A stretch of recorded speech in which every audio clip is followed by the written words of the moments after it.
name is Fredy, and I was deported almost 2 months ago. After living 15 years, almost 15 years in the United States. I went to the States just to for a dream, which I would save money to come back to Mexico and go to school. But after many years, I just fell in love with the country. I mean, my family there. I went to school over there. I have, pretty much I made my life over there. So many people say like, oh, why you guys spend 15 years here in the country, and how come you don't get your papers, or how come you don't get your green card or your citizenship? I want to tell to all the people that's not that easy. That's not many paths that lead you to legalize your situation in the United States.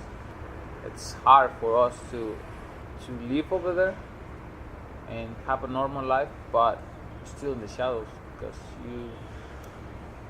it's a lot of people that are not able to get a driver license, to get it's a lot of smart people over there, kids that they're really smart, they have a lot of potential, but they're not able to succeed better because they don't have a social security number, because they don't have a document that says that. Many people over there, they open business over there, they pay taxes, just like me. I pay taxes for 30 years. I pay federal taxes, state taxes, Medicare, and Social Security. My story is just like one out of thousands. I'm one out of 11 million. It's sad. When I look back, it's sad what happened, because at the end I left my family behind. My family's there, and all my kids need me, especially my son. Well, immigration put you in the deportation process. You become a number. You're not a person anymore. They don't see like the father that's have two U.S. citizens over there. The father that go to work every single day, right, and provide food for their families. You just become a number. They don't care if you've been paying taxes for how many years. They don't care if you have house. They don't care if you don't have convictions, if you never have not even a single ticket. That's it. That number, it's a symbol of money for them, because while I was in detention, I saw the county jails. They make millions of dollars in profit for the ICE detainees. I don't see that. It's a huge problem in the States right now, because my son is autistic. My daughter is 10 years old. My son is 9. I have a mortgage to pay. I have car payments to make. And even down here, I mean, like next year I'm gonna have to pay my taxes in my house, taxes in my car, because they deport me. Yeah, that's fine. They deport me, but my house is still there on my name. My car's still over there on my name. So they just kick you out of the country. But what about all that? Like, you can contribute more to the country while being there, working hard, paying taxes and stuff like that. And they just then if they used to deport you, like at the beginning I feel really angry with the country. I felt like I was betrayed, right? Because I gave a lot to the country. My deportation process started as a normal day.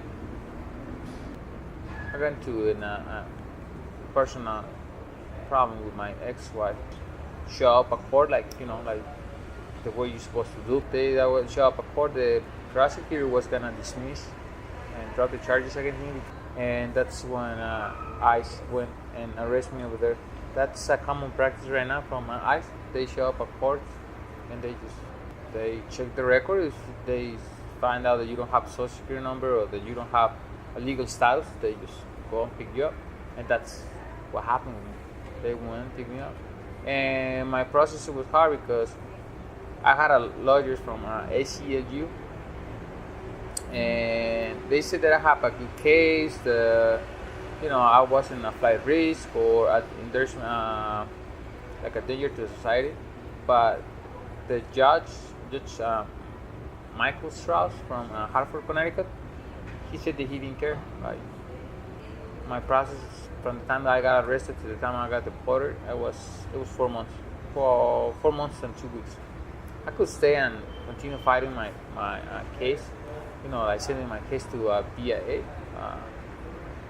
to appeal my case. But at the end, it's just spending more time in detention, and I never been in jail in my life. I'm 31 years old. I've never been in jail before, so I wasn't gonna do that because I felt like it was a punishment for me for something that I was being treated as a criminal, and I didn't went to the U.S. to harm anybody. I went over there to work hard, to contribute to the country, and they don't mistreat you, like they don't hit you, you know what I mean? Like they don't, it's not like a physical abuse, but just like a psychological abuse, because usually they put you in confinement space. They don't, everything's super expensive. Like for me, that was an asset to me, phone card, right? It would cost me 3 times more versus a person that was there because they have a crime with the state.